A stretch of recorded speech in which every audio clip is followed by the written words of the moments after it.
드디어 오늘 요한복음 제 마지막 부분을 읽었습니다. 언제부터 요한복음을 같이 읽고 말씀을 묵상했는지 생각해 봤더니 2017년 4월부터 요한복음을 시작해서 오늘 대단원의 막을 내리게 됐습니다. 그때도 제가 말씀드렸지만 요한복음을 채택한 이유는 딴 게 없죠. 저희 룸메이트가 요한복음을 듣고 싶다 그래가지고 겁없이 시작해서 오늘까지 왔습니다. 한 달에 2번, 1년에 24번, 4년 했으니까 거의 100번에 가까운 요한복음 설교를 여러분은 들으셨습니다.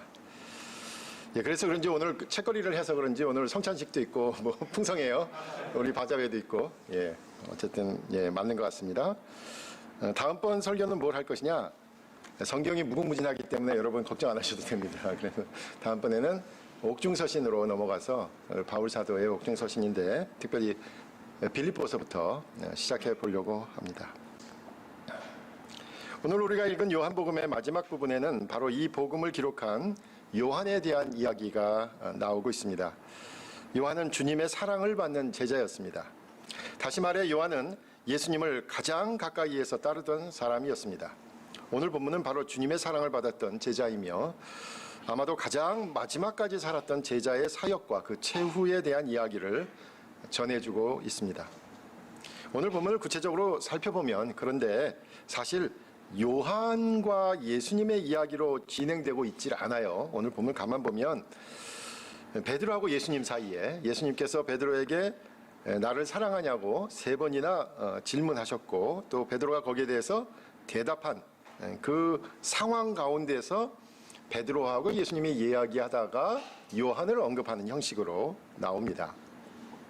21절에서 베드로가 이렇게 묻지요. 주님, 이 사람은 어떻게 되겠사옵나이까? 사실은 이제 그 20절에 보면 예수님과 자신이 함께 이야기를 나누는 사이에 요한도 주님을 따르는 것을 베드로가 의식한 거예요. 그러니까 예수님과 베드로 사이의 얘기는 진행되고 있고 옆에서 보니까 요한도 같이 따르더라라는 거죠. 베드로가 돌이켜 예수께서 사랑하시는 그 제자가 따르는 것을 보니라고 하면서 오늘 그 이야기의 배경을 밝히고 있습니다. 요한은 어떤 사람입니까? 그래서 이제 좀 소급해서 우리가 살폈던 본문들 가운데서 찾아보니까 아주 독특한 특징이 나타나요. 요한복음 13장에 요한에 대한 언급이 있는데요. 예수님께서 제자들하고 마지막 식사를 나누던 자리였습니다. 요한은 예수님 바로 옆에 앉아 있었던 것 같아요. 뭐라고 표현했냐면 예수님께 누울 정도로 가까이 가서, 그러니까 기댔는데 아예 거의 누울 정도로 가까이 가 있었다. 예수님께서는 그때 아주 괴로운 마음 아니었습니까? 십자가를 앞에 두고 있으니까 이렇게 질문하셨어요. 대답을 하셨어요. 너희 중에 하나가 나를 팔 것이다. 이런 말씀을 하셨어요.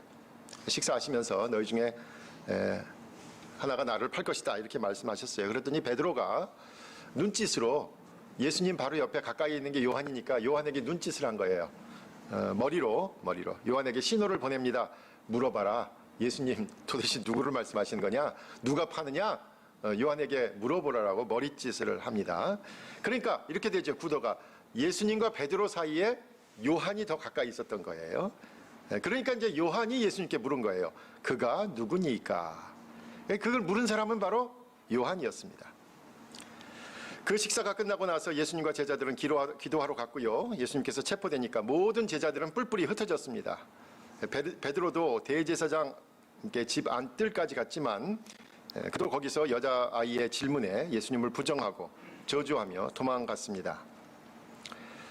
그리고 요한복음 19장에 요한의 이야기가 또 나와요. 근데 이거 요한은 어디에 있습니까? 예수님의 십자가 아래까지 갔습니다. 그리고 예수님으로부터 마지막 유언을 듣습니다. 어머니 마리아를 돌보아 달라라는 부탁입니다. 이 점에서 요한은 분명히 베드로를 포함한 다른 제자들과는 전혀 다른 신앙의 모습, 제자의 모습을 보였던 사람입니다. 요한복음 20장에도 요한에 대한 언급이 있습니다. 요한복음 20장은 부활하신 예수님에 대한 이야기가 나옵니다.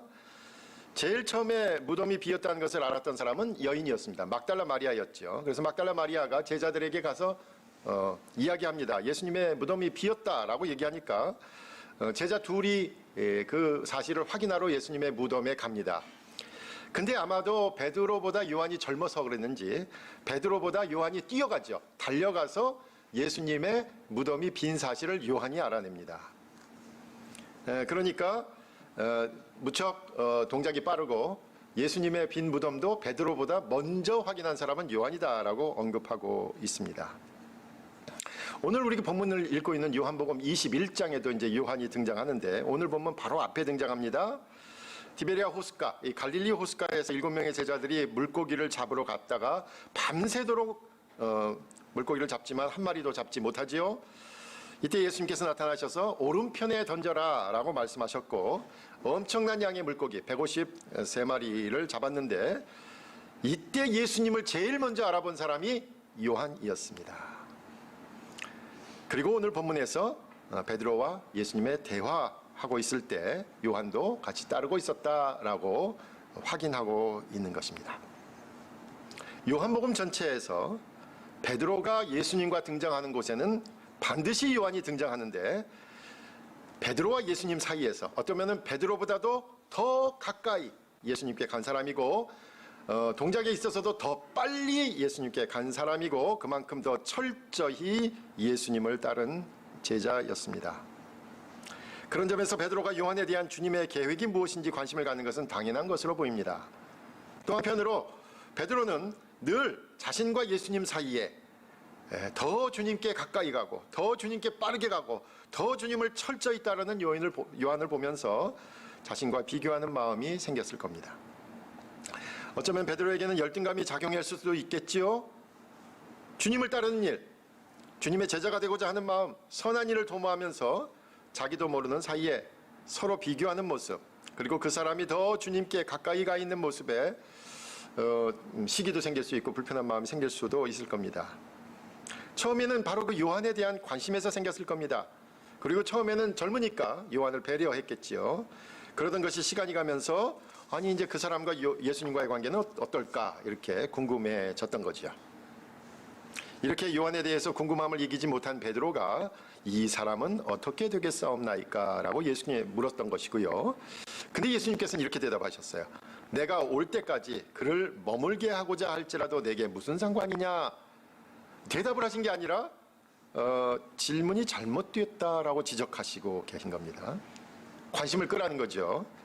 다른 제자에 대한 지나친 관심을 멈추라라고 하신 것입니다. 그리고 나서 다음 본문을 먼저 보면 베드로의 관심이 이야기가 좀 와전되는 어떤 계기가 됐다. 잘못된 기대를 만들어냈다라고 밝히고 있어요.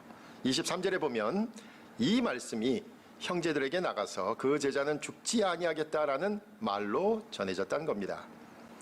다시 말해서 베드로의 지나친 관심, 거기서 파생된 말로 인해서 요한은 예수님께서 다시 오실 때까지 죽지 않는다라는 잘못된 기대를 만들어냈다는 게 오늘 본문의 핵심이죠. 오늘 본문은 요한의 죽음으로 인해서, 그러니까 사실 오늘 본문이 기록된 건 뭐냐면 요한이 죽은 거예요. 요한이 죽었어요. 죽었더니 사람들이 아니 요한이 죽기 전에 예수님 오시는 거 아니냐? 예수님 오실 때까지 요한은 살아있다고 말씀하지 않았냐라고 하니까 혼란스러워진 거죠. 그러니까 오늘 본문은 요한의 죽음으로 인해 혼란스러워하는 사람들이 있었다는 걸 알려주는 거죠. 요한이 죽었는데도 예수님께서 오시지 않은 것을 알게 된 거예요. 그래서 사람들이 예수님의 말씀이 틀린 것이 아니냐라는 생각을 갖게 됐다라는 겁니다. 그래서 본문은 정확히 예수님의 말씀을 복기하고 있는 겁니다. 예수의 말씀은 그가 죽지 않겠다 하신 것이 아니라 이렇게 나오죠. 내가 올 때까지 그를 머물게 하고자 할지라도 내게 무슨 상관이냐 하신 것이냐. 다시 말해서 그 말씀을 그대로 옮겨보자 이거죠.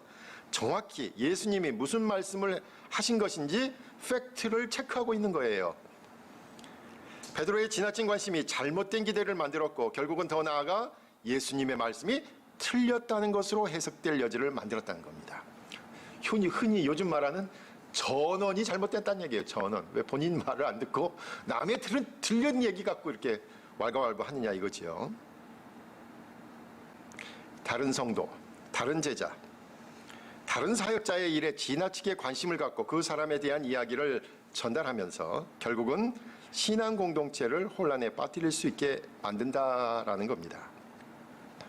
예수님에 대한 신앙을 약하게 만들 수 있다는 거죠. 그런 점에서 예수님께서는 베드로에게 내 양을 먹이라라고 부탁하셨는데 그 얘기를 듣고 나서 바로 그 다음 절에 베드로가 그 첫 발걸음부터 스텝이 꼬이고 있는 것을 봅니다. 본래 뜻을 볼까요? 오늘 본문은 한 세 가지로 어떤 이야기를 전하고 있는데, 첫째는 그럼 과연 본문의 뜻은 뭐냐?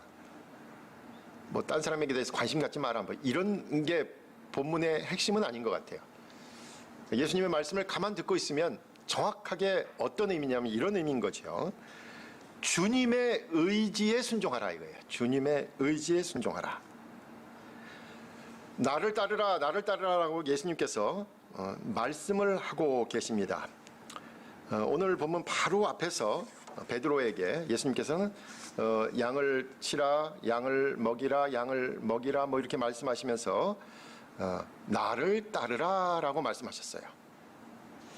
또 요한은 어떻게 되는 것입니까? 라고 베드로가 묻자 22절 말미에 또 뭐라 그래요? 내게 무슨 상관이냐? 너는 나를 따르라 이렇게 말씀하신 거예요.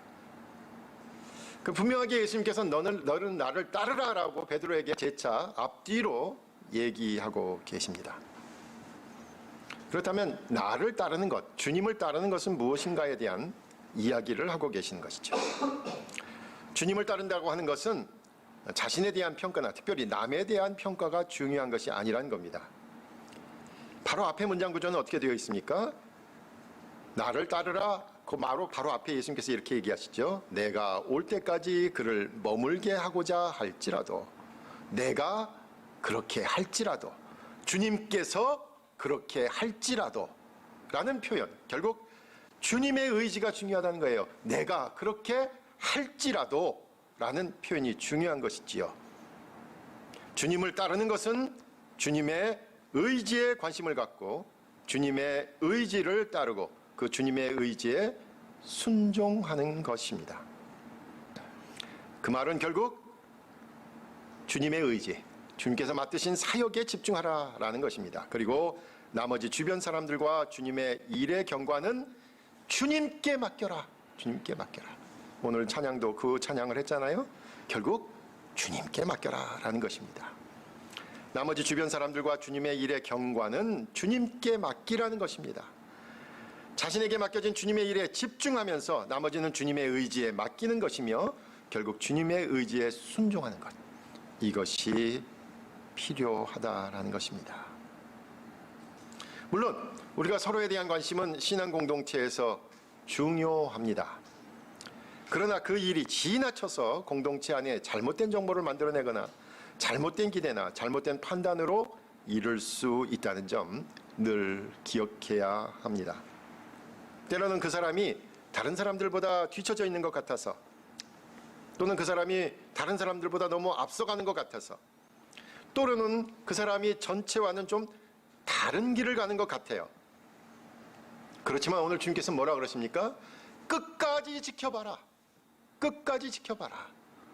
네가 지금 있는 데서 남 걱정하고 하면서 그 사람 때문에 오히려 전체 공동체가 다 잘못된 기대를 갖게 하지 말고 끝까지 주님을 의지하고 주님의 의지에 순종하라라는 것입니다. 그 사람에 대한 주님의 섭리와 계획과 의지가 있다라는 말씀입니다. 지난주에 그 무슨 토크쇼에 나오는데 양희은 씨가 나오더라고요. 자기가 젊은 시절 부른 노래가 전혀 자기가 생각하지 않은 의도로 많이 불리었 노래들이 많죠. 그래서 자기는 처음에 상당히 깜짝 놀랐다는 거예요. 그 서정적인 노래가 결혼식 축가로 준비했던 노래가 뭐 전혀 다르게 또 불리고, 그 자연의 아름다움을 불렀던 노래가 괜히 금지곡이 되고 하면서 별 의미가 이제 더 붙여진 거죠. 더 붙여져. 처음에 큰 충격을 받았다라는 거예요. 그리고 자신에게 노래를 만들어준 음악가, 또 때로는 자신에게 기대하는 학생들, 노동자, 농민들을 보면서 마음이 많이 불편하더라는 거예요. 그런 뜻이 아닌데, 그렇게 부른 게 아닌데 불편하더라는 거예요. 힘들고 부담감을 느꼈다는 것이죠. 그런데 이제 나이 들고 보니까 그분들하고 자기가 서 있는 자리가 다르다. 라는 것을 인정하게 되니까 마음의 자유로움을 느꼈다라는 이야기를 들었습니다. 모두가 다 같은 자리에 서 있을 수는 없습니다. 모두가 다 동일한 일을 할 수는 없습니다. 모두가 다 동일한 사역을 할 수는 없습니다. 그러나 분명한 것이 있습니다. 모두가 동일한 한 분 예수 그리스도를 인정하고 있다는 것입니다. 같은 주님을 믿고 있다면 서로의 사역에 대해서 기다려주고 신뢰하고 소망을 유지할 수 있습니다. 그리고 그 한 분 예수 그리스도에게 집중하고 있다면 우리는 결국 같은 길, 한 길을 가고 있는 것입니다. 오늘 본문에서 우리가 둘째로 파악할 수 있는 내용은 바로 그 요한의 증언이 참되다라는 사실입니다. 본문은 베드로의 사역으로 인해 자칫 잊혀질 수 있었던 요한을 기억하는 것부터 시작하지요.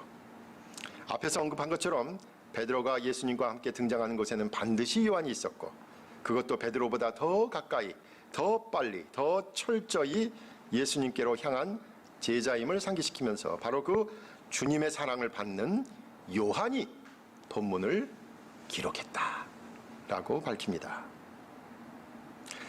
베드로의 오지랖 그리고 지나친 관심으로 인해 요한은 예수님이 오실 때까지 죽지 않을 것이라는 잘못된 기대를 안고 살았고 그것으로 인해 초기 기독교 공동체의 혼란을 초래하였습니다.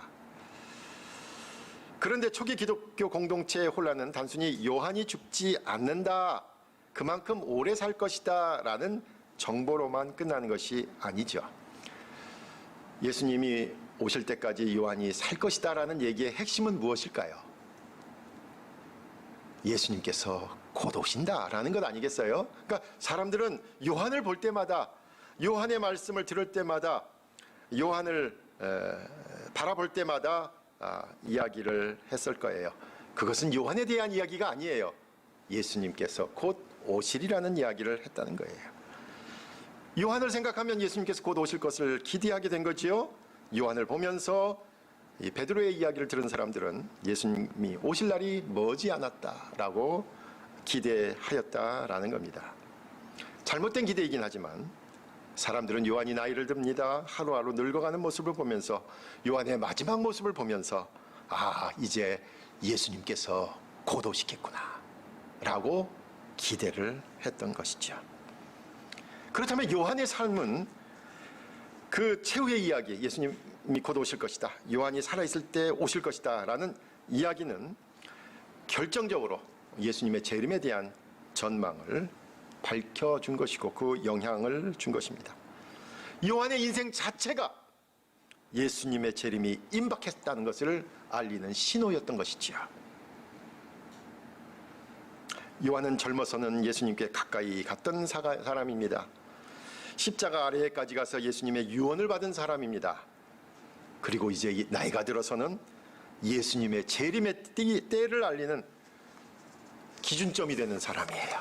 요한을 보면 예수님이 곧 오실 거야 라고 인정됐던 사람입니다.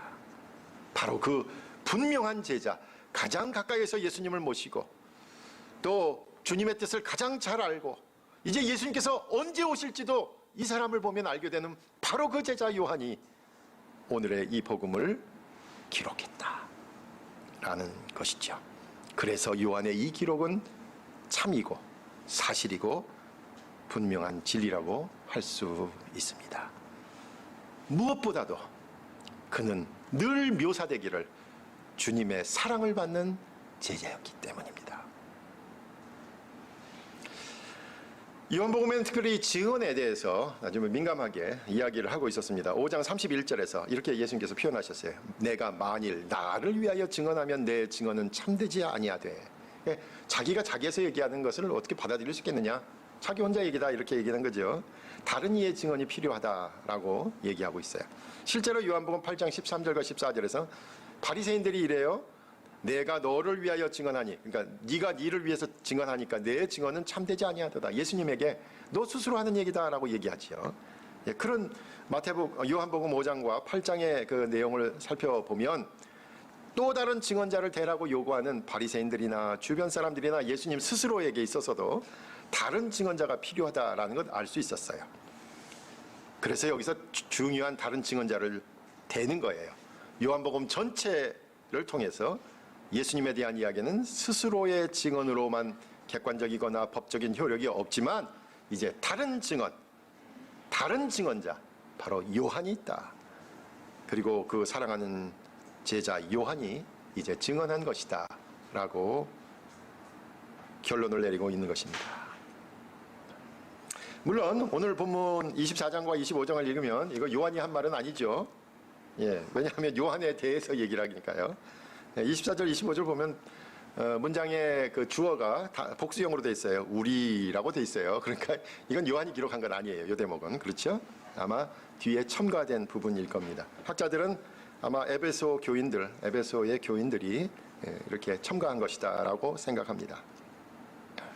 어쨌든 중요한 것은 예수님을 가장 가까이에서 모셨고 예수님의 사랑을 받았고 예수님의 뜻을 제일 잘 알았고 또 예수님의 재림의 때까지도 그의 삶으로 보여줬던 요한이 이걸 기록했으니까 가장 정확하다라고 얘기하고 있습니다.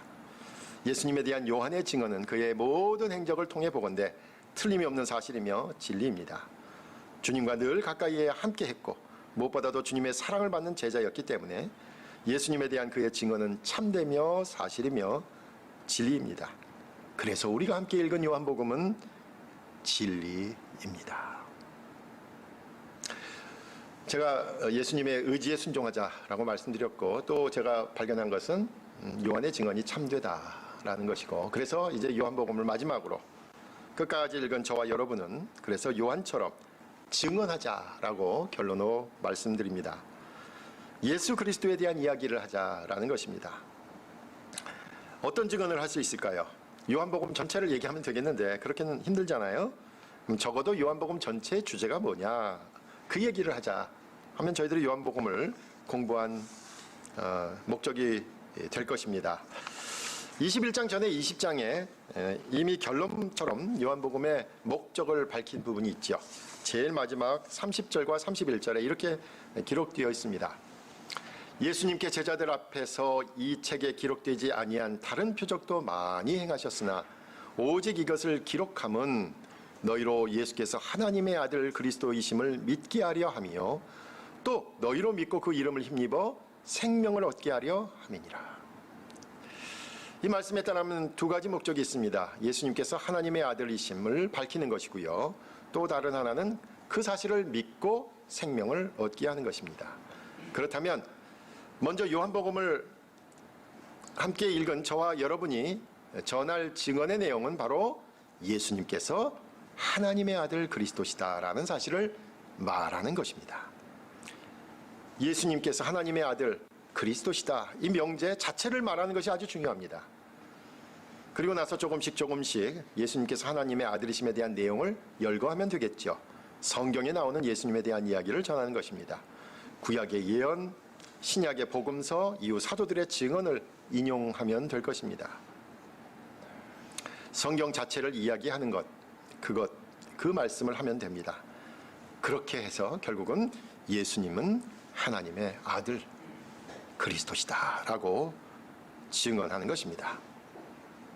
그리고 나서 둘째는 우리 각자가 예수님을 믿고 생명을 얻었음을 증언하는 것이 필요하겠죠. 성경에 기록된 것처럼 예수님께서 하나님의 아들이신 것을 믿음으로 바로 우리 자신이 구원을 받았고 이제 모든 사람에게 생명을 주어 구원하시려는 것이다 라고 전하는 것입니다. 그 생명을 받은 증거가 바로 우리 각자지요. 그러므로 이 단계에서 우리 각자가 예수님이 하나님의 아들이심을 믿게 된 이야기와 그래서 진정으로 우리가 생명을 얻게 되었다고 이야기하는 것입니다. 그래서 첫 번째는 예수님은 하나님의 아들 그리스도시다라고 얘기하는 것, 그것이 중요하고요. 그리고 그 내용들을 채워가는 게 첫 번째 단계이고, 두 번째는 저와 여러분이 체험한 것, 깨달은 것, 간증하는 것이 필요하다 이거예요. 이 간증이 기초가 돼서 오늘 우리 내부 특강에도 있지만 우리 모두가 설교를 할 수 있게 된다라는 말씀이에요. 요한복음의 목적은 예수님은 하나님의 아들이시고 그리스도시다라는 것을 드러내는 것이었으니까 그분을 통해서 믿고 구원을 받은 것을 간증하는 것, 이것이 저와 여러분에게 필요한 것입니다. 오늘 우리 쉼터에서도 우리 이인희 권사님께서 아주 모범적으로 잘 해주셨어요. 네. 권사님 모범적으로 하시면 이제 그 뒷사람 계속 부담스럽습니다. 네. 너무나도 감사합니다. 예. 그러니까 이 부분이 중요하다라는 것이고, 이게 어떻게 보면 요한복음을 공부한 우리가 실천할 수 있는 부분이다라고 생각합니다. 지금 한국의 많은 사람들이 교회라는 단어를 부정적으로 생각합니다. 교회 그러면 자기들끼리만 똘똘 뭉쳐서 말은 잘하면서 남의 말은 듣지 않고, 그래서 극대로 이기적인 집단이다라는 거죠. 그래서 저는 여러분에게 제안합니다. 우리는 이제 예수님을 말하는 것에서부터 시작해야 합니다. 예수님에 대한 이야기를 먼저 시작하는 것입니다. 그분의 삶에 대해서, 그분의 사역에 대해서, 그리고 그분을 보내신 하나님의 사랑과 은혜에 대해서 이야기를 시작하는 것입니다. 예수 그리스도에 대한 이야기 항상 감동을 주지 않습니까? 우리가 어디서부터 새롭게 시작해야 할지를 늘 알려주는 말씀이잖아요. 우리가 흔들릴 때마다 주님을 바라보면 그렇지, 여기서부터 다시 시작하는 것이지라고 우리가 방향을 찾을 수 있잖아요.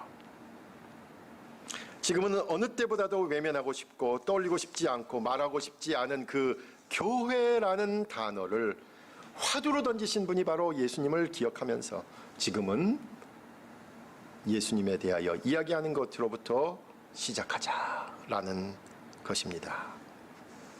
요한복음을 마치면서 주님의 의지에 순종하자, 주님의 사랑받는 제자의 증언이 참되다라고 말씀드렸습니다.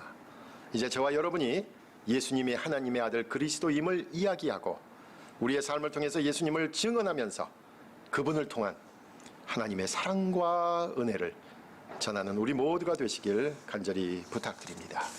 기도하겠습니다.